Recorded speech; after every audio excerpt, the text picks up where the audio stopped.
나는 경호의 새엄마이다. 지금은 애인처럼 지내고 있다. 어떻게 그럴 수 있냐고 묻겠지만 다 그럴 만한 이유가 있다. 지금부터 우리에게 있었던 일을 고백해 보겠다.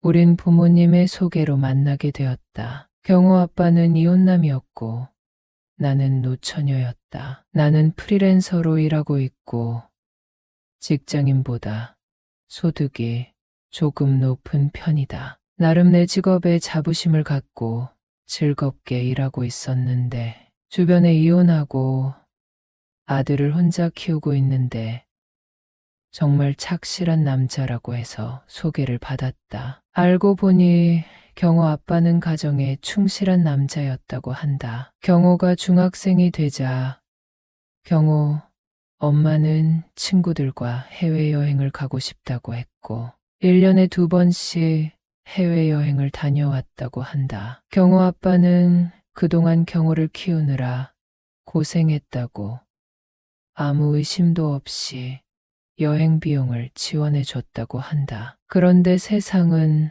너무도 좁았던 것이었다. 경호 아빠의 친구가 경호 엄마가 어떤 남자와 팔짱을 끼고 다니던 것을 유심히 봤고 몰래 사진을 찍어서 경호 아빠에게 보내줬다고 했다. 경호 엄마는 친구와 여행을 간 것이 아니고 내연남과 여행을 갔던 것이었다. 경호 아빠의 친구와도 잘 아는 사이였는데 여행지에서는 경호 아빠의 친구를 몰라봤던 것이다. 경호 아빠는 가족의 생계를 책임지느라 성실하게 돈을 벌었다. 그리고 가족밖에 모르는 사람이었다. 경호는 순하고 모범적인 학생이었고 빨래, 식사만 해결해주면 모든 것을 알아서 하는 학생이었다. 경호 엄마는 동창 모임에서 만난 남자와 바람을 피웠고 해외에서 경호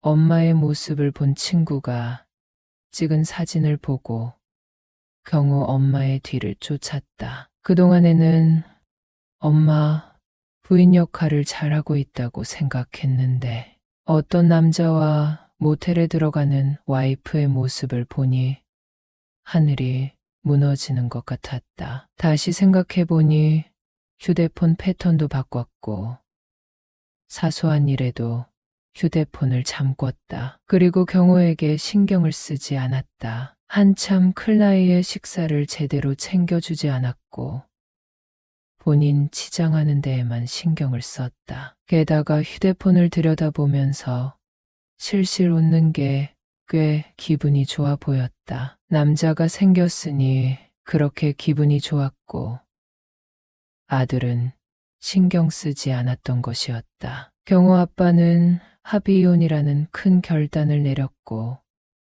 경호와 둘이 살고 있었다. 주변에서는 가정적이고 경제적 능력도 갖춘 경호 아빠가 혼자 살게 두질 않았다. 자꾸 이 여자 저 여자를 소개시켜줬다. 그러다가 나와 선을 보게 되었다. 경호 아빠는 선한 눈빛에 자상한 말투, 잘생긴 얼굴이 트레이드 마크였다. 나는 다 큰아들이 있는 남자라는 것에 오히려 플러스 점수를 주고 싶었다. 아들을 끝까지 책임진다는 점에서 말이다. 경호가 고등학교 1학년이 되었을 때 재혼하게 되었고 우리 세 식구는 정말 화목하게 잘 지냈다. 경호는 나를 엄마라고 불렀고 친엄마의 잘못에 대해 말하면서 두디 아빠와 잘 사시길 바래요. 저도 엄마를 믿고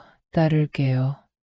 라고 말해 경호를 살뜰하게 챙기게 되었다. 경호 아빠는 아이를 낳자고 말했지만 나는 나이도 꽤 있었고 경호에게 정서적 안정감을 주기 위해서 아이는 낳지 말자고 했다. 그렇게 새 가정을 이루고 재미있게 살고 있는데 어느 날 경호 아빠가 퇴근길에 음주운전자가 운전하는 차량에 부딪혀 그 자리에서 하늘나라로 가고 말았다. 뭐가 그렇게 급하다고 같이 산지 2년도 안 돼서 떠나다니 하늘이 원망스러웠다. 게다가 경호가 고등학교 3학년일 때 그런 일이 생기고 말았다. 경호는 아버지를 잃은 슬픔에 잠시 방황하는가 싶더니 마음을 잡고 공부를 했다. 그런 경호가 무척 든든해 보였고 경호와 의지하면서 살았다. 남들은 친자식도 아닌데 아이가 성인이 되면 집을 나오라고 했다. 하지만 경호를 보면 절대로 그럴 수 없었다. 경호는 남편과 닮은 점이 아주 많은 아이였다. 남편은 식사를 마치고 나면 먹은 그릇을 같이 정리했고 빨래가 마르면 마주 앉아 같이 갰다. 목욕을 마치고 나서 욕실 정리를 하고 나왔고 마트에 갔다 오면 생필품을 함께 정리하기도 했다. 남편이 하늘나라로 소풍을 간 뒤에 경호는 아빠가 해온 것처럼 내 주변에서 정리정돈을 도왔다. 남편의 부재로 인해 우울하게 지내던 에게 경호의 그런 모습은 남편의 온기를 느끼게 해주는 대목이었다. 경호는 대학생이 되었고 여자친구를 사귀기 시작했다. 동갑 아이였는데 1년을 사귀고 나니 경호가 군대에 간다고 하자 헤어지자고 통보를 했단다. 보고 싶을 때 볼 수 없으니 자기를 좋아하는과 선배를 만나겠다고 했단다. 경호는 처음 사귄 여자친구에게 이별을 통보받고 무척 괴로워하는 듯했다. 새엄마인 나를 믿고 얘기해줘서 고맙다고 위로해주니 엄마같이 좋은 여자 만날 날이 있겠죠. 하고 미소 짓는 경호를 보고 안심했다. 경호는 공군에 입대했고 군 복무 기간이 조금 길었지만 휴가나 외출이 더 많았다. 경호는 첫 휴가를 나와 처음의 군 생활이 무척 힘들다고 했다. 그런 경호에게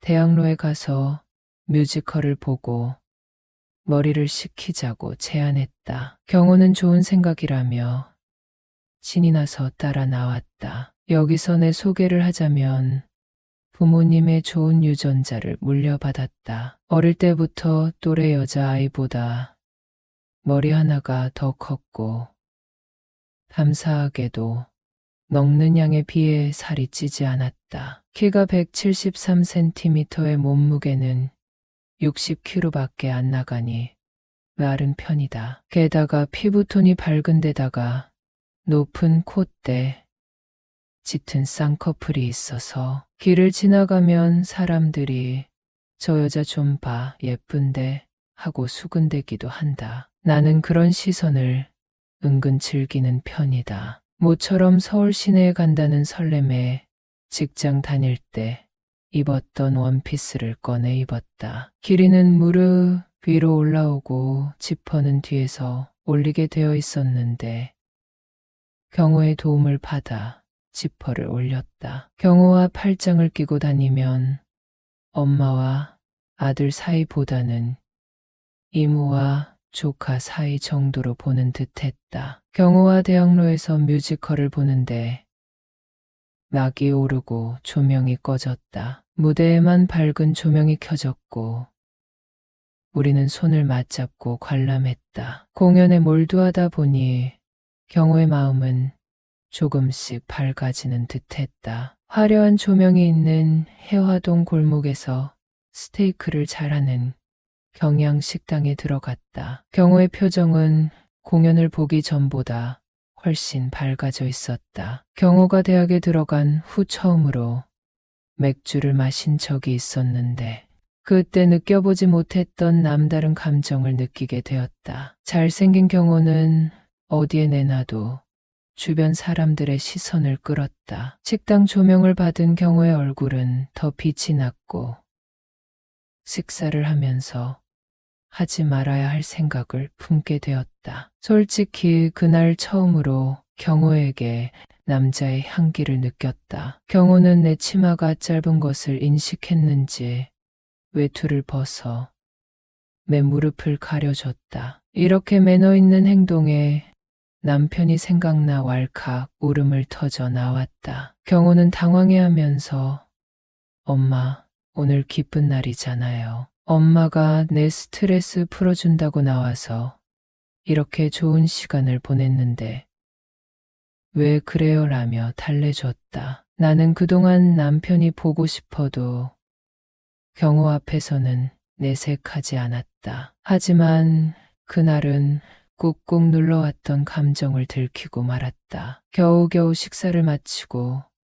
애써 웃어 보이며 집에 돌아왔다. 경호는 안방에 와서 원피스 지퍼를 살짝 내려주고 자기 방으로 갔다. 경호는 이틀 후 복귀했고 나는 일에 빠져 살았다. 바쁜 와중에 뮤지컬을 보면서 맞잡은 경호의 따뜻한 손을 생각하면서 나도 모르게 미소를 짓게 됐다. 경호와 일이 있던 것은 그 다음 휴가 때였다. 경호, 나이 22살 겨울의 말이다. 그 당시 역대급 흥행을 이룬 영화가 있었는데 그 영화는 경호랑 보려고 아껴두고 있었다. 경호는 군 생활에 적응하고 있었고 첫 휴가를 나왔을 때보다 표정이 밝았다. 나는 일부러 시내 영화관에서 영화를 보자고 했고 경호도